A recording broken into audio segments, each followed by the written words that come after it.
Welcome to the April 2025 CIECA webinar, Tariff Turbulence in the Collision Industry. I'm Paul Berry, Executive Director for CIECA. The Collision Industry Electronic Commerce Association, or CIECA, develops and promotes electronic communication standards that allow the collision industry to be more efficient. We also provide webinars like this one to help educate both members and non-members on trends that impact systems, processes, and the exchange of data across the industry. Today's presenter is Ryan Mandell, Director of Claims Performance for Mitchell, an Enlyte company. As part of his role, Ryan routinely works with insurance executives and material damage leaders to provide actionable insights and consultative direction. He's been closely tracking the rapidly changing impacts of tariffs on the collision industry, and we welcome here today to share what he has learned. And now, I'll turn the program over to Ryan Mandell. Thank you very much, Paul. It's a pleasure to be here with all of you today, and thank you so much for spending some time with us as we discuss this very volatile, very important subject that really has the potential to disrupt many of our organizations. So there's a lot of uncertainty in the economy right now about what impact tariffs are going to have, not only in the broader economy, but specifically on collision repair and auto insurance individually. So that's really what we're going to be focused on today. The focus is going to be on helping provide some insights into what is the role these tariffs are going to play in the overall automotive supply chain. What does that mean for total loss? What does that mean for the cost of parts and other aspects of the collision repair process itself? Before we get going into this, I do want to kind of echo Paul's statements. Typically, we save questions until the very end of these sessions, but because there's so many different aspects of this topic, I really want to encourage you to think of questions as we go along here. And as Paul mentioned, I am going to be stopping periodically to see if anybody has any questions so we can address those in the moment.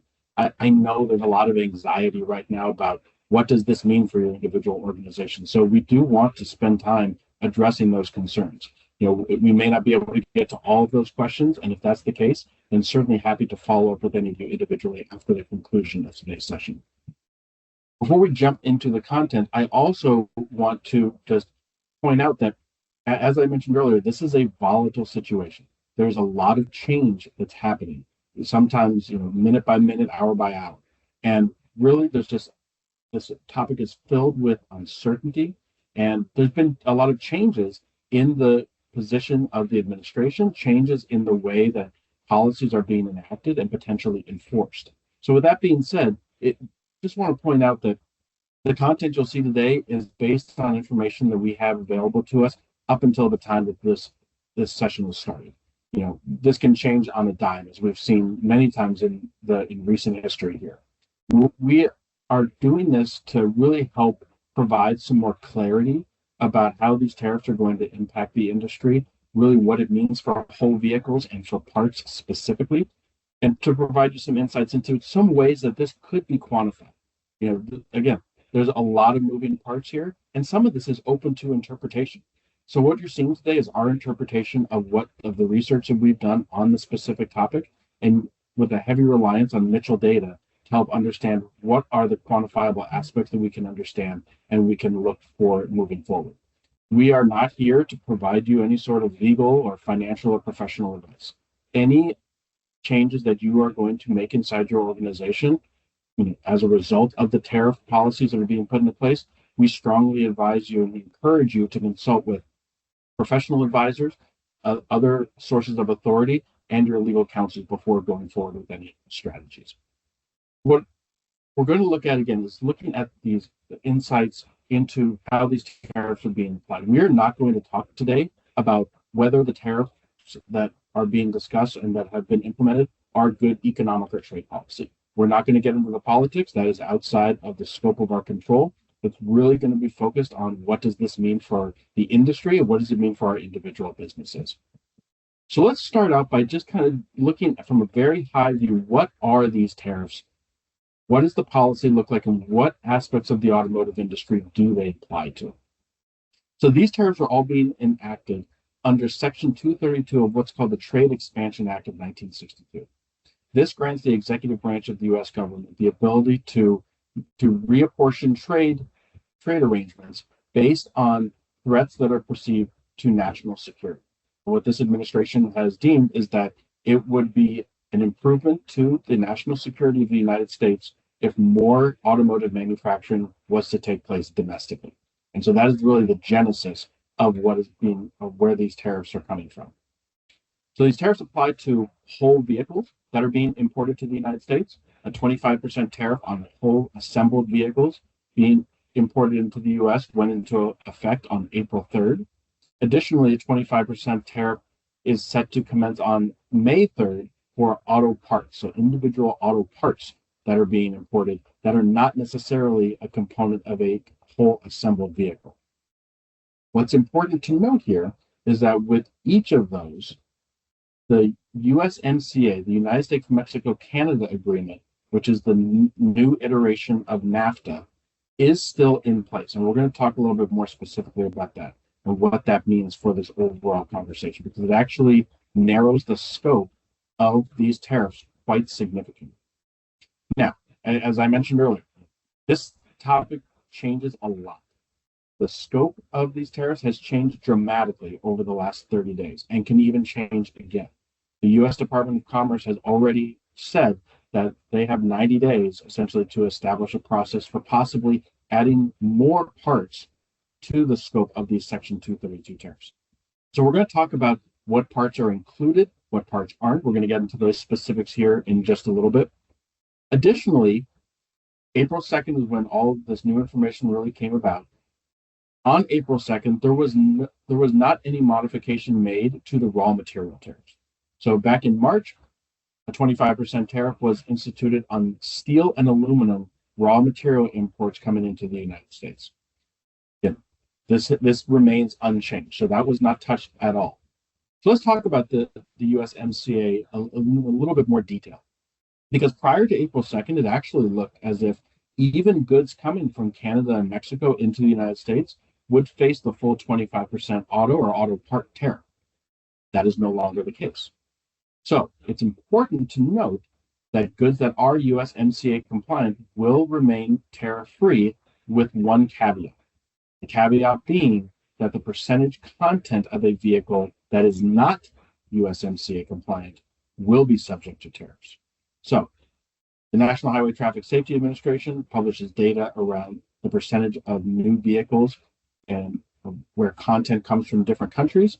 If a certain percentage of that is not USMCA compliant, you can see for a vehicle to be USMCA compliant, 75% of that vehicle's components must be manufactured within North America.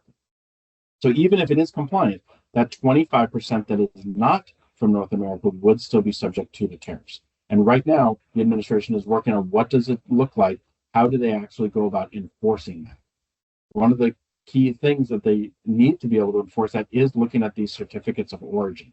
Now, this is something that is not a standardized form that manufacturers use. This is actually something that is policed by the individual manufacturers. They create these certificates of origin themselves. These are certificates that look at the provenance of all the goods. Where are these goods coming from that are going into final assembly of either the vehicle or of the individual parts therein? And making sure that the classifications are correct, all the qualifying criteria are met, and that the goods are complying with the harmonized tariff schedule. Now, this is really important. I mean, it sounds just like a lot of paperwork, but if this is not done properly by a manufacturer, then the entire vehicle now all of a sudden becomes subject to the entire 25% tariff.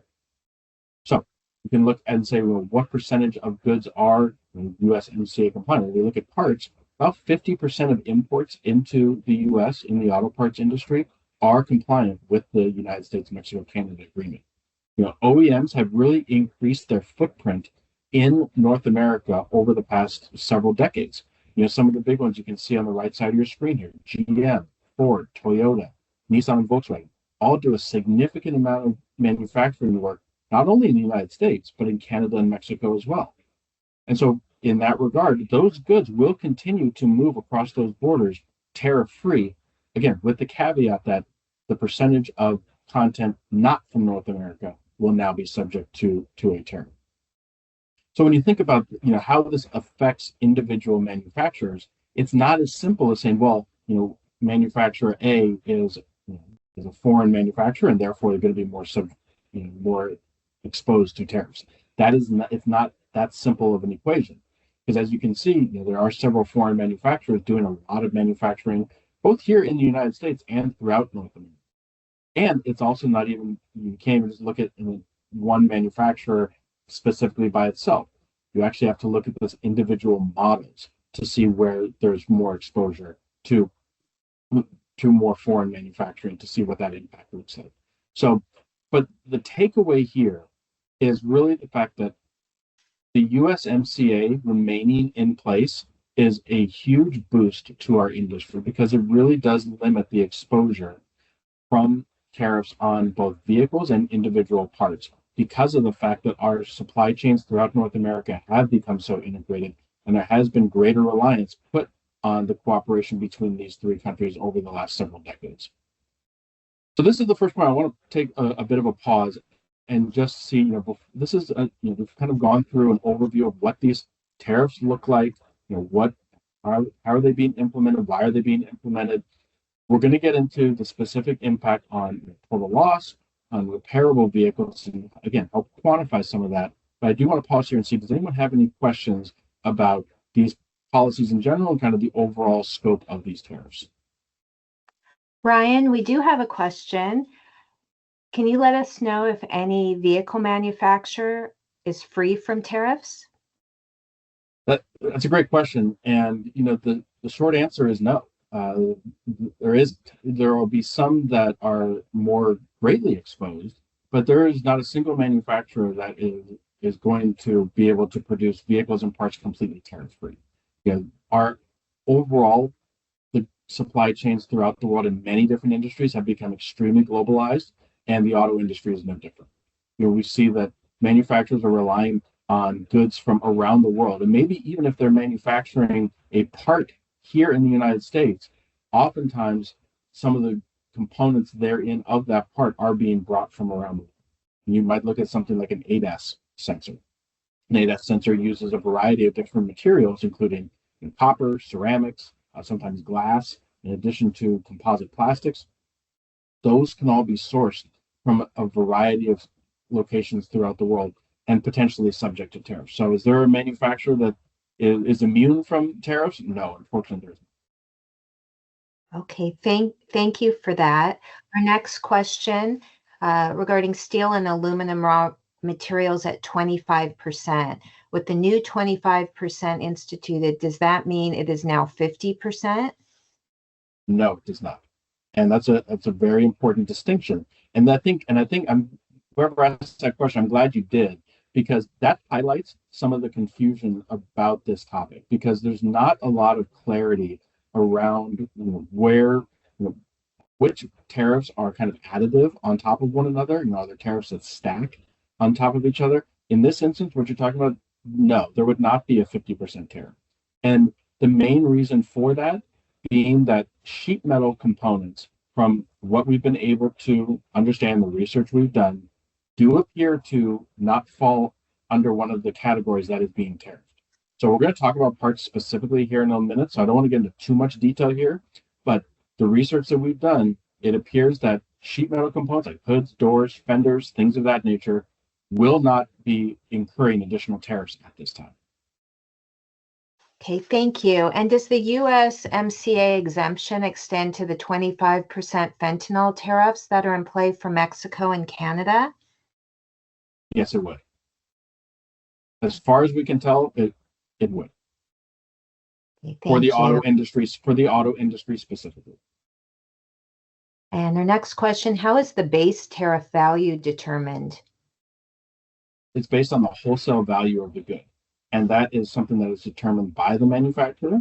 And so and that applies to both parts and to whole vehicles as well. We'll show you kind of an example of what that looks like with the new model year vehicle, but it is the wholesale value. And so when you're looking at what impact you would see on a vehicle or a part, it's not just a one-to-one saying, well, we'll see a 25% increase in parts cost or in vehicle cost, because it is applied to the wholesale value. And there are things that manufacturers can do. Loopholes may be the wrong word, but there's strategies that manufacturers have in place to limit the value of that good that's being tariffed. Thank you. Those are our questions Great. for now. Thanks so much, Stacy. Appreciate that. So moving on to looking at some vehicles where there is maybe a little bit heavier exposure to tariffs. Again, with the idea that no manufacturer is immune. What we do see, though, is looking at some of that National Highway Traffic Safety Administration data, there are companies that rely almost solely on foreign production for some of these vehicles. So, this analysis, we're looking at 2025 model year because the assumption is that prior to 2025 model year, we can assume those vehicles are onshore already and are not going to be subject to those tariffs. So a couple of the big countries where we see a lot of this manufacturing taking place abroad are Korea and Japan. And so the chart on your left is showing you some high production models that have more of a reliance on Korean infrastructure, on Korean manufacturing. So, as you would expect, Hyundai, Kia being some of the biggest here, but even one surprising one, the Chevy Trailblazer has 52% of the content of that vehicle is manufactured in Korea. So that would actually, that would be something where that vehicle is not going to be compliant. That vehicle would be subject to those tariffs. Now it's being assembled in Korea as well. So that entire vehicle would actually be subject to that 25% tariff. Again, when you look across the board at these Kias and Hyundais, not only is the lion's share of the content coming from Korea, but the final assembly is taking place in Korea as well. So that entire vehicle would now be subject to that 25% tariff. Now, when you look at content coming from Japan, it's a little more varied. And you can see a number of different manufacturers here. Obviously, the big Japanese names, Honda, Mazda, Nissan, and Toyota. Some have a relatively low percentage. The Honda CR-V, 20% of that vehicle content coming from Japan, but it's assembled in the United States. So that's actually, and it depends on the trim level, which CR-V is being, where the manufacturing is taking place for those individual models. So for this vehicle, for instance, 20% comes from Japan. It's assembled in the United States. The rest of that content appears to be coming from North America. So that vehicle would actually be a USMCA compliant vehicle, and only that 20% of content that's coming from Japan would be tariffed. However, you see some other vehicles and some very common vehicles. You see Toyota, the Prius, the 4Runner, the Corolla Hybrid, 100% of those vehicles, the content's coming from Japan and they're being assembled in Japan. But the Camry and the Corolla, those vehicles, not as much. Less content is coming from Japan, still a sizable amount, but much less than some of those other models. And the final assembly is taking place in the United States. So the takeaway here is that just looking at the brand does not necessarily give you all the insights that you need. It might be a little bit easier with some like Kia and Hyundai, but when you look at Honda and Toyota, where you see the majority of vehicles, a lot of vehicles in the industry right now, those are the two most popular brands. It's not as simple. It's not simply just understanding, thinking about, well, Honda's a Japanese brand, so that's more exposed. Certain models are, some aren't. Even some domestic models, as you can see with that Chevy Trailblazer, are relying more on overseas manufacturing. Prior to the institution of these tariffs, it looked as if the domestic brands were going to be actually looking at expanding manufacturing in mainland China. I don't think that's going to take place anymore. I think tariffs that are being instituted are going to be prohibitive for manufacturers to look at expanding their footprint in China. But that is something where you would see more globalization of some manufacturing, even for domestic brands, prior to the institution of these tariffs. So I mentioned that we're going to take a look at a specific vehicle. So let's take a look at a 2025 Hyundai Elantra. And this is one of those vehicles from the previous slide where we saw that the majority of that vehicle, over 90% of that vehicle content is coming from Korea. Its final assembly takes place in Korea. So we can assume that that vehicle is going to be subject, the entire vehicle, to a 25% tariff. So again, this is really only for, the whole vehicle tariff only applies for vehicles that are non-USMCA compliant. So for those vehicles, the price increases could be significant. So we took the base value of that Hyundai Elantra to a little over $22,000, and we assumed a wholesale value. Now, wholesale value is variable depending on the relationship between the dealer and the manufacturer, so that can change. But essentially, we just looked at making an assumption here so that we could do this calculation. The wholesale value being roughly about 15% below base MSRP, that is the value that would be subject to the 25% tariff. So if we kind of play this out and add in that tariff, what we see is the adjusted wholesale value now becomes 23,507 and when it's imported into the US. So when the dealer takes their markup, now we see an adjusted MSRP of a little over $27,000 on that same vehicle. Now, what this is assuming that all of that tariff cost is going to be passed along to the end consumer. That may not be actually what happens. Again, there are strategies that OEMs and dealers have at their disposal to potentially adjust some of these values and limit that exposure to the end consumer. But for the sake of argument today, the sake of kind of trying to gain some insight into what the impact could be, we are just assuming kind of that one-to-one application. So with that being that delta results in almost $5,000 of additional cost. So this will necessarily increase the cost of these new vehicles that are subjected to these tariffs. It's really something that is going to be very vehicle specific. And I've read reports throughout the industry that put that number anywhere, between $2,800 and $12,000. There's some vehicles that if they're a high price tag and they are manufactured primarily outside of North America, then you certainly could see a significant impact, in the $10,000+ range. But looking at some of these high production vehicles, this is an instance where for a vehicle that's being imported from outside the USMCA region, there could be significant price increases. And so almost $5,000 is a pretty, that's about 21% increase on that base model 2025 Hyundai Elantra. Now, what this does is as this raises new vehicle prices, what you will see is more demand going into the used vehicle market.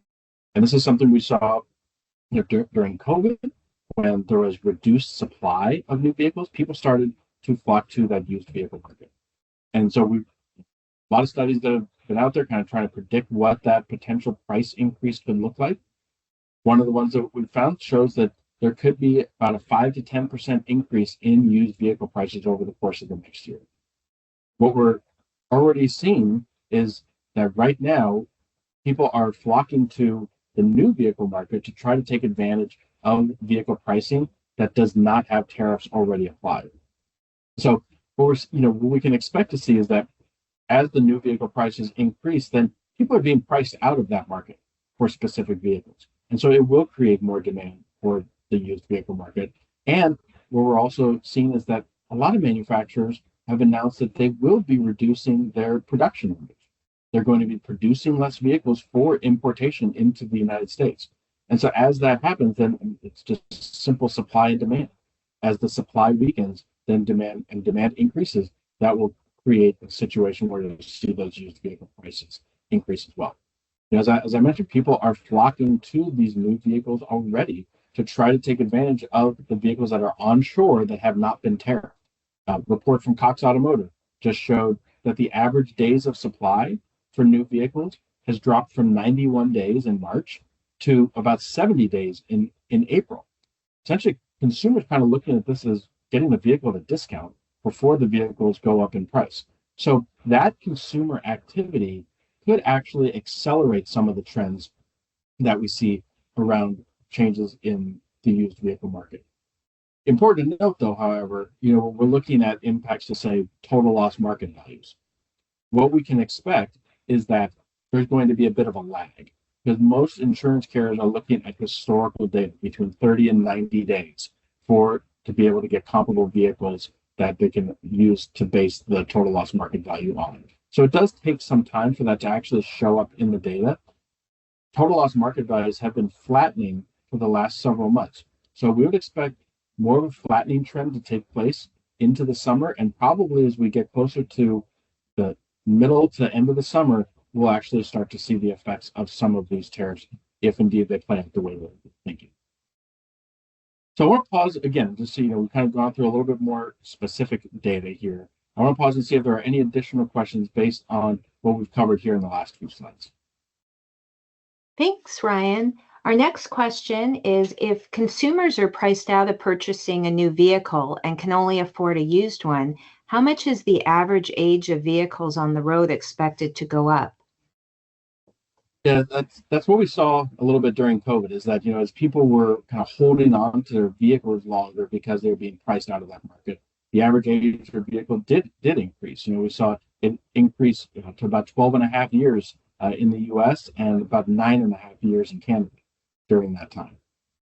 To put a specific number on it may be a little bit difficult, but we would expect that the average age of the car park would continue to increase.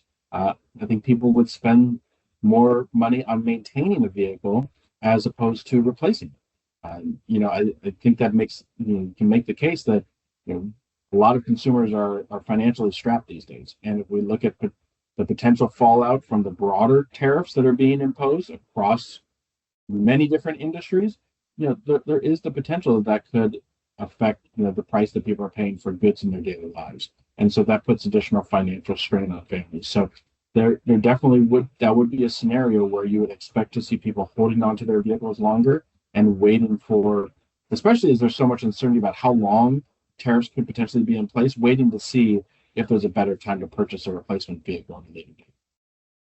Thank you. Using the 2025 Elantra, when that vehicle arrives in the shop, should we anticipate the parts to reflect the same 2021 price delta? This will change all current KPIs. I think you definitely could see, we would expect that the replacement parts for that vehicle are being manufactured in Korea as well. I would say immediately in the near term, I would not expect to see those part price changes. Yeah, because there is a level of inventory onshore now. Now, to what degree, that depends on the manufacturer. But I think over time, you will start to see those parts price changes reflected. But as I alluded to earlier, and we'll get to here very, very shortly, it depends on the part. And not every single part will be subject to those tariffs. So you can't just assume that there's going to be a 21% price increase across the board. There will be some parts that are more exposed and others that will continue to be imported tariff-free, because we actually have a most favored nation agreement with South Korea.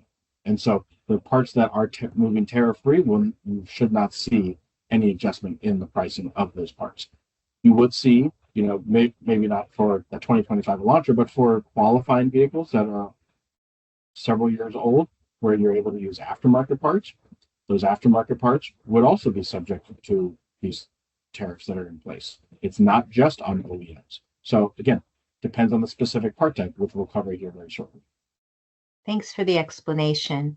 Tariffs will increase vehicle cost and new part replacement cost. Are there proven strategies to reduce crash severity? Will total loss vehicles increase or decrease? Yes, there are proven strategies, and we'll kind of end with what those mitigation strategies look like. And there's really three primary ones, and we'll talk about that in a little bit more detail. When it comes to total loss frequency, you must have seen the slides in advance, because that's a great segue into our next topic here. And looking at total loss frequency, we wanted to kind of stick with this Hyundai Elantra. So looking at the base, again, that base MSRP, and kind of projecting out what that, using a 70% ACV threshold for repair. And again, we know that there's kind of some vagaries here when it comes to salvage value, and when it comes to any advance charges, and taxes and fees, things like that. But again, just for the sake of the argument here, we wanted to use this as a baseline for this case study. So you can see where that 70% ACV threshold would put you in the pre-tariff vehicle. Now, when you look at that adjusted dealer MSRP, what you can see is that threshold has increased.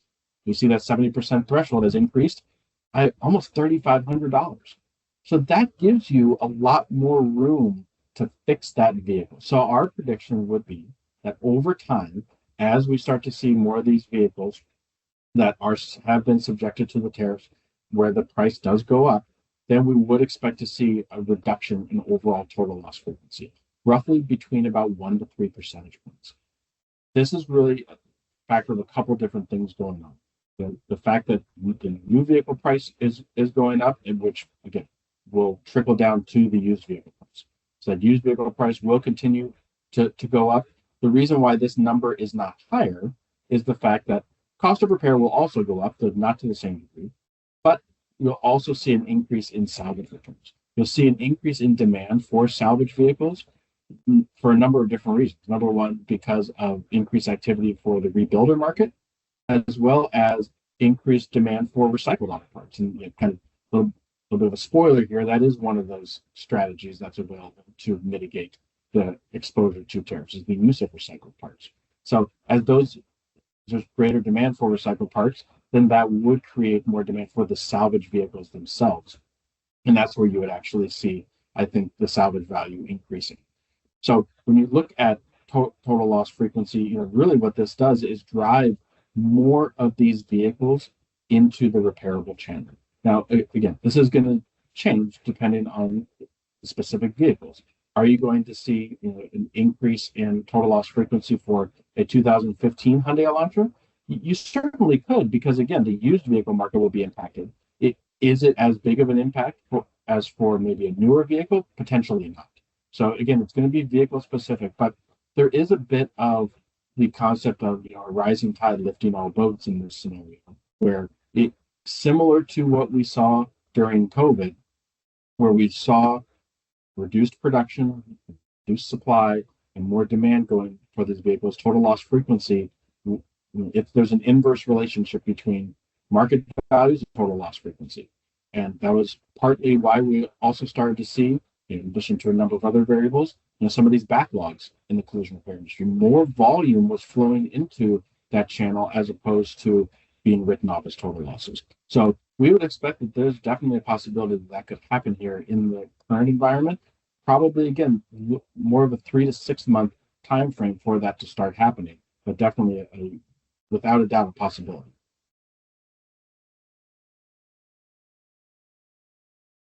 So let's take a look at parts now. So let's shift gears to the parts side, to the repairable aspect of these vehicles.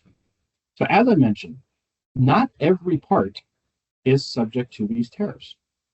This was a really important distinction we got on April 2nd. Prior to April 2nd, we at Mitchell and many others were under the impression that the auto parts tariff would be applied to all auto parts. That is not the case, from what we can tell. The major parts that are not subject to these 25% tariffs are essentially sheet metal, outer closure components, structural sheet metal. So things like hoods, fenders, quarter panels, doors, even bumper covers do not fall under that category. So those at this time seem to be immune from that 25% tariff. Now, what parts are subject to those tariffs? Well, the administration initially outlined kind of 4 main categories, being engines, transmissions, powertrains, and electrical components.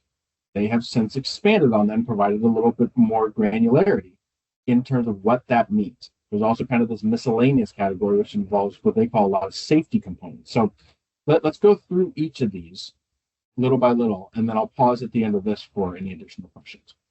The electrical components, this can encompass a number of different things, but the biggest things that are included in this when it comes to the collision industry, headlamps and tail lamps, also things like sensors and cameras. All of those are considered electrical components. So again, headlamps and tail lamps, those are pretty big categories. Those are some of the most common parts that are being replaced on vehicles, especially headlamps. And you look at some of these modern vehicle headlamps, and my gosh, very price prohibitive when it comes to these components. So definitely some exposure there.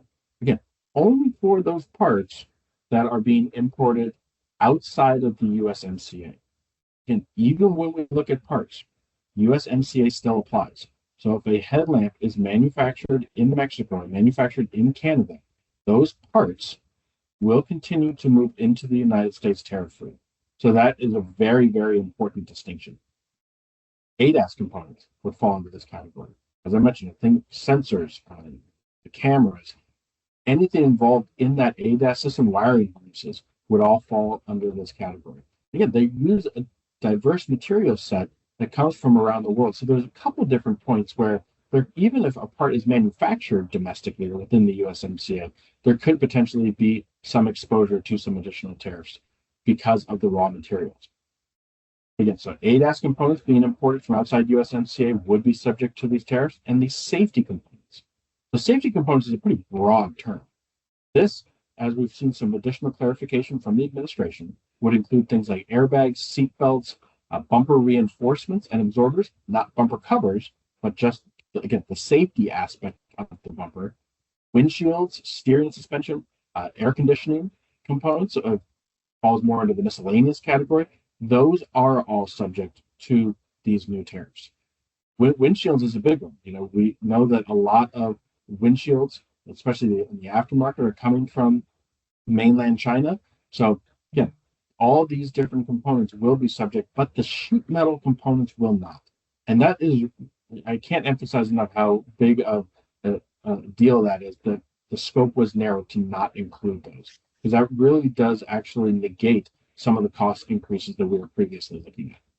So a lot going on here, but I want to again pause to see if anyone have any questions about these specific parts, or what is involved, what parts, what components are subject to the tariffs, what are not, and what impact that might have on you. So Stacy, any questions at this point?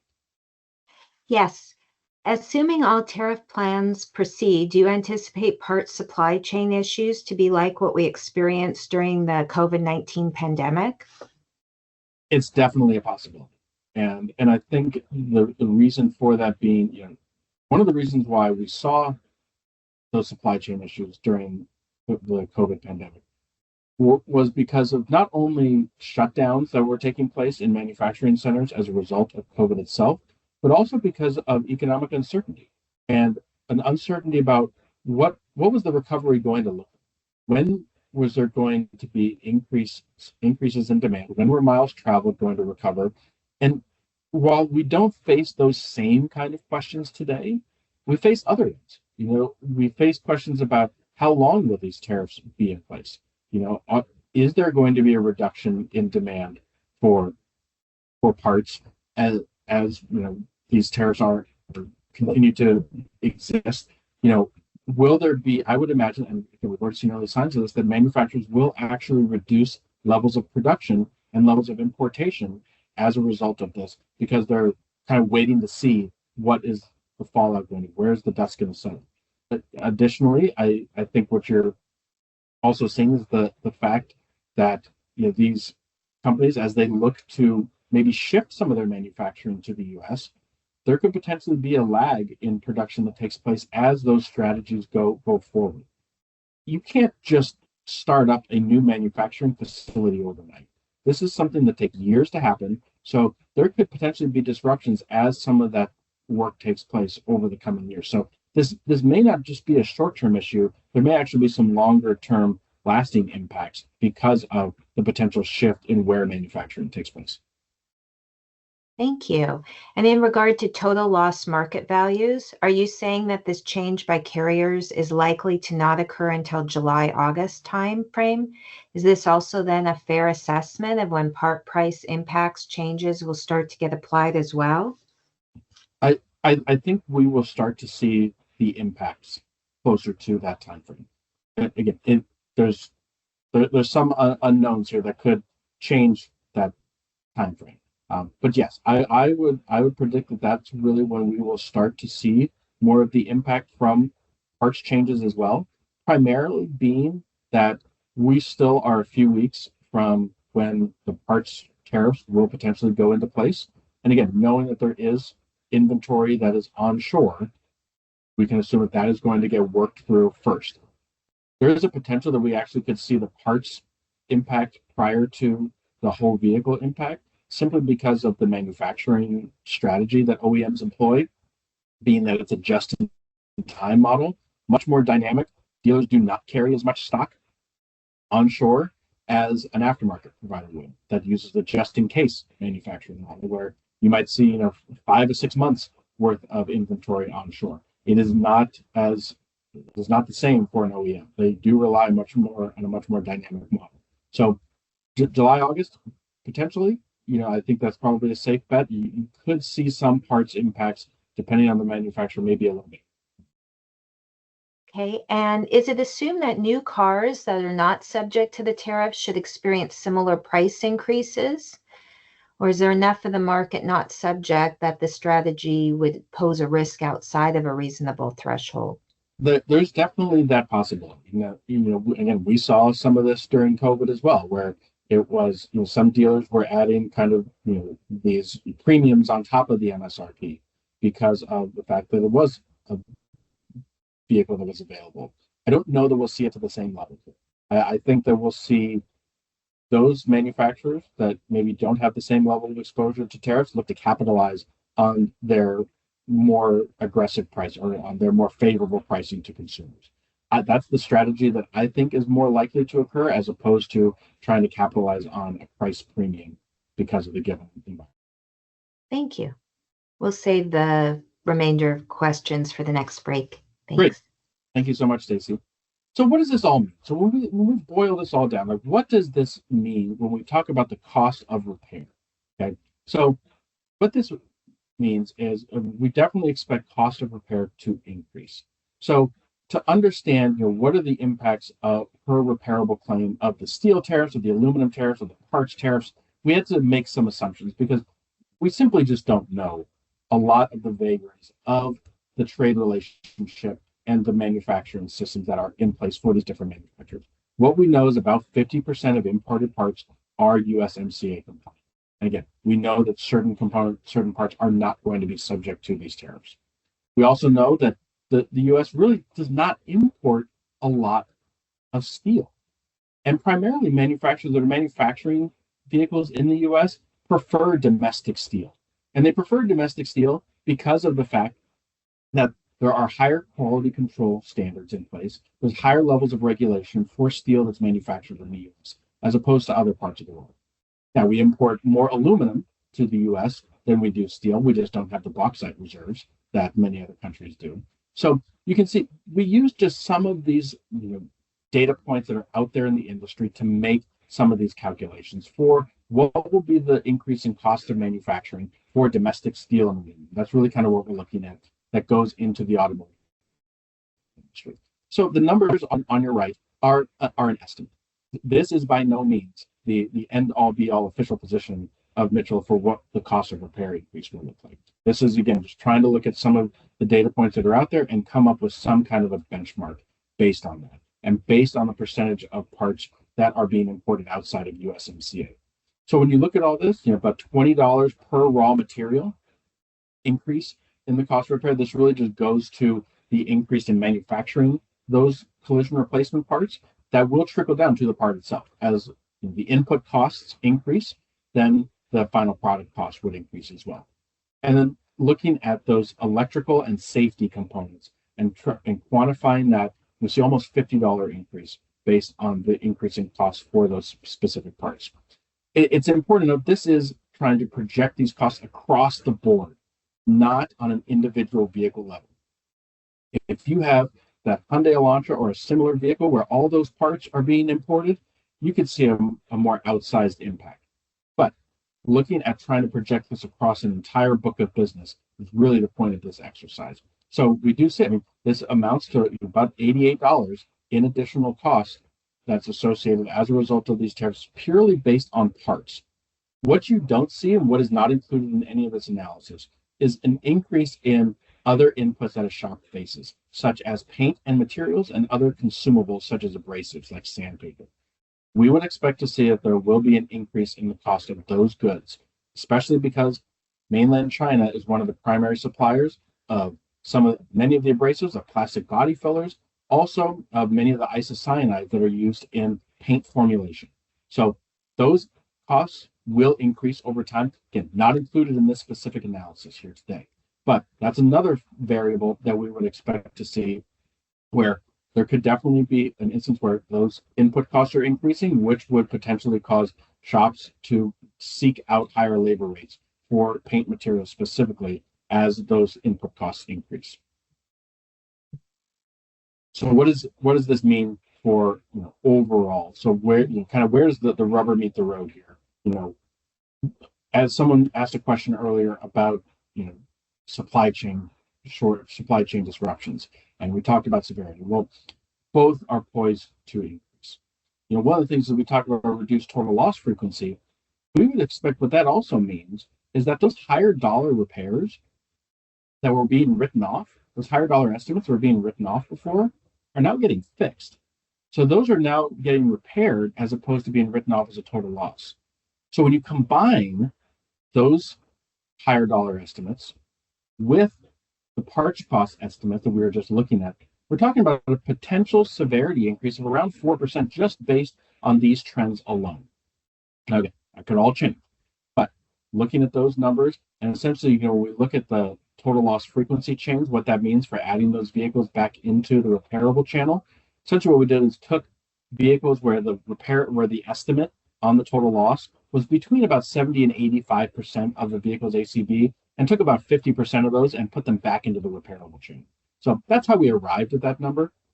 So there's definitely, and again, we saw similar things during COVID when more of those borderline vehicles were getting repaired. If we look back to the supply chain disruptions in 2022 and see the cycle time differences in keys to keys, they're fairly sizable. We saw roughly about 3 days longer keys to keys cycle times when it came to drivable vehicles, and about 9 additional days for non-drivable vehicles, which makes sense. When you've got a larger parts bill, you're waiting for more parts, that means more potential for production delays, for back orders, all of those different things. So we definitely could see an environment where severity increases roughly around 4% as a result of more of these higher dollar vehicles getting repaired, in addition to the increase in parts costs, while at the same time seeing longer keys to keys cycle times, as if there are parts supply issues like what we saw over the last couple of years. Now, I would be remiss if we didn't talk about Canada, because Canada is an area where there was a lot of confusion about, Canada and the US are such big trading partners. What does all this mean for Canada? Canada is, again, 62% of the auto parts that are imported into Canada come from the US. It is by far, we are the biggest trading partner for our neighbors.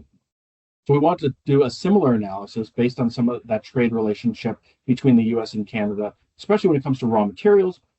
Canada, a net producer of both steel and aluminum, so a little bit more insulated in some regards in that, but majority, when they are importing those raw materials, a lot comes from the United States. So you can see some of the numbers on your right, about $50 for steel, $23 for aluminum.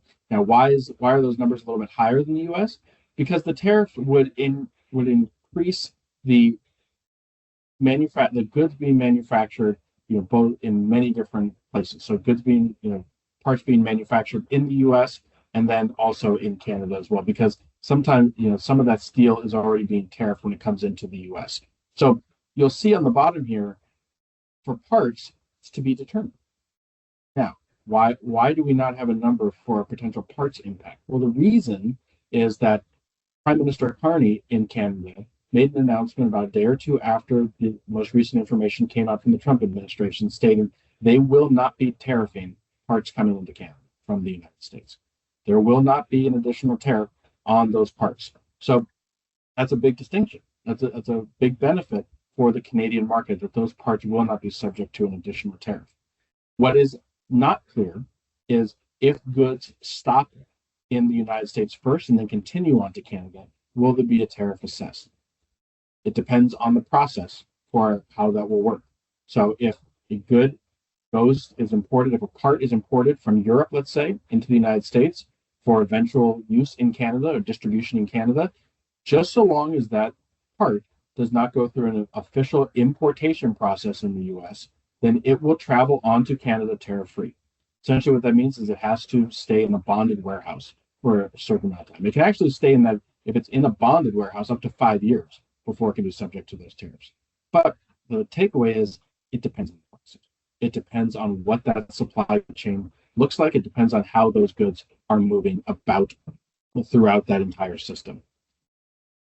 Someone asked earlier about mitigation strategies. Definitely a big topic right now. So how do organizations go about insulating themselves from detrimental impacts from these tariffs? Well, there's 3 primary ones. The first being to increase your supply chain transparency. And I would say this goes for all stakeholders throughout the industry. Understand from your vendors how do they move goods around? Where are these goods moving to? Which countries are they going to first? How do they direct import parts or materials? Where are they sourcing those parts or materials from? This is critical to understanding, are there vendors that maybe better position you to be more well insulated from these tariffs? Are there supply chains that are cleaner, that give you less exposure to some of these places where there could be sizable impact from tariffs? If you look at from a shop perspective, you're looking at some of these consumables that you use, understanding where are these companies bringing these goods from? Are there alternatives out there that are sourcing those goods more domestically or from the USMCA region where you would not see the same kind of impact? Certainly, repairing more parts is critical. If you can fix the parts that are on the vehicle, then you're not going to be subject to the tariffs on potential replacement parts, potential, even from the raw materials involved in those replacement parts. Now, again, could there be increases in prices of things like plastic body filler and sandpaper? Absolutely. But it would behoove any organization to look at, are there investments that can be made to be able to repair more parts, especially if you're looking at not only trying to reduce the cost of the repair from an insurance standpoint, but from either an insurance or a shop perspective, improving cycle time is always a good thing. Increasing your throughput as a shop, reducing keys to keys cycle time benefits all of the different stakeholders of that repair, including the consumer.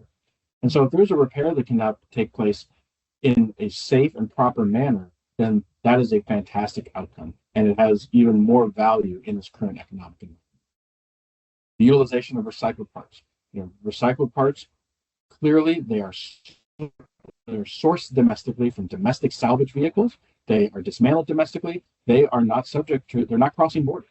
And so these are parts that certainly would allow for some insulation from the tariff environment that we find ourselves in. What we would expect to see, however, over time would be a likelihood of an increase in prices for recycled parts as demand for them increases, as the cost of salvage increases as well.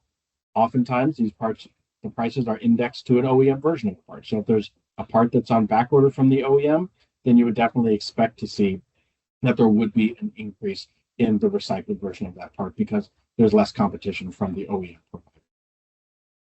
So with that, we're going to close out here in just a minute, but I just want to pause one more time in terms of looking at some of these mitigation strategies, some of the direct parts costs, any other questions related to these specific topics. We have a few questions from before, Ryan.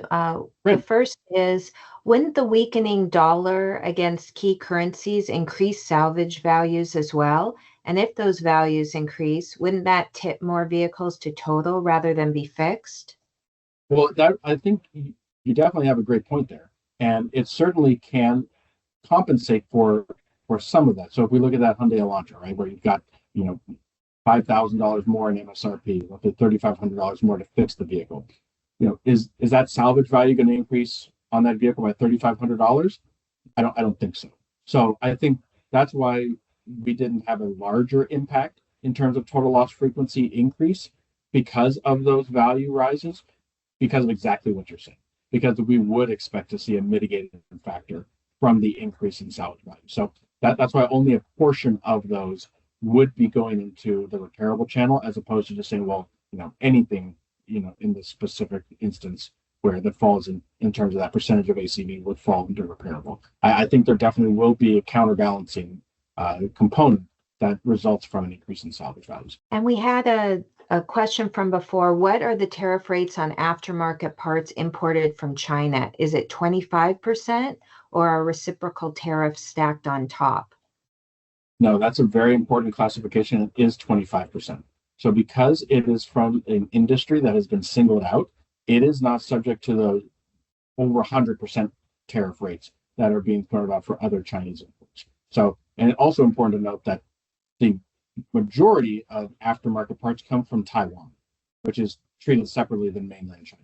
So those are two separate entities and are treated with different tariff rates, or even for all goods that are being imported. But auto parts specifically, even if they are coming from mainland China, still fall under the auto part 25% tariff rate, as opposed to the more prohibitive again, over 100% rate that we've seen for other bids. Thanks. Well, we have a couple more questions, but I'll let you finish Great. up and then I can come back. Sounds good. Well, I just want to say, first of all, thank you to CIECA, thank you, Paul and Stacy, for inviting me to be here today. I know this is a very challenging topic and it's changing often. Many of you may know we do have a podcast that is available both on Spotify and on Apple. And the two most recent episodes deal with the topic of tariffs. The first one, I interviewed Bill Hanby, who's the CEO of the Auto Care Association. This was back in February, which seems like almost ancient history now when it comes to this subject. But we talked about how these tariffs may impact different businesses throughout the ecosystem. And then the most recent one, I talked to a couple Canadian auto recyclers up in the Ontario region about things that they're doing and what do they expect to see with their supply chains, with how they can service the Canadian market and what the impact for recycled parts will be specifically. So just want to point out a couple additional resources and subject, some content on this subject that I think could be beneficial to you all. But again, happy to close out here and just answer any final questions before turning it back over to the team at CIECA. Thanks. So regarding collision parts versus mechanical parts, is it fair to say, generally speaking, mechanical is more impacted? I think there are definitely, you see many mechanical parts that are impacted, and I would say that is true, especially because of the fact that the mechanical parts category, you're looking at engines and transmissions and powertrain, which have all been called out by the administration. So yes, I would say that is accurate, that the mechanical side is more widely impacted than what we see on the crash parts side. Thank you. And we have a question. Are body panels considered auto parts or not? Body panels such as, I'm not sure if we have the clarification here, Stacy, but if a body panel means, a sheet metal panel, a door, a fender, those are considered auto parts, but they are not one of the auto parts that's subject to these tariffs. Structural components, if you're talking about a rear body panel, for instance, that is also not part of a category that has been singled out that would be subject to these tariffs. So again, as far as we can tell from the language and the resources that we have access to that we've read, we do not believe that those parts are subject to the tariffs at this current time. Okay, thank you. And what impact do you expect tariffs to have on consumers specific to their auto insurance costs and the actions they may or may not take following a minor collision? Sure. I mean, for the consumer, it really comes down to if they see increases in their premiums. And that's something that insurers, if they're looking at mitigation strategies and it appears that tariffs may be around for a significant amount of time, they may actually look to increase rates across the board. Now, that's typically, kind of a 12 to 18 month process. There's regulatory approval that has to go into that. So that may be a little bit more of a midterm effect, a little bit later on down the road. But certainly as premiums increase, you can expect consumers to make different decisions about their auto policies. And we've seen this over the past couple of years as premiums have increased throughout the auto insurance industry. Consumers have raised their deductibles, and we see fewer claims being filed in some of those smaller hits. So I think you would see a subset of maybe some of those more minor collisions that are possibly not getting filed as a claim because either consumers have dropped coverages from their policy to increase the affordability, or they've raised their deductible, and it just doesn't make financial sense for them to go through with a minor damage claim. Thank you, Ryan. We do have more questions, but I know we're at time right now. So thank you for sharing all the insight. Thank you all so much. I really appreciate the time today. Thank you, Ryan. I know this is a dizzying topic that's been changing so rapidly. It's nice of you to take time and kind of simplify it for all of us. So thank you very much for that. This presentation has been recorded and will be available later today at CIECA.com. I would invite you to check CIECA.com for scheduled future broadcasts and to watch recordings of past webinars. Links are available under the meetings and events. Please follow CIECA's social media platforms to stay up to date on upcoming events and CIECA news. And with that, this concludes today's webinar. Thank you.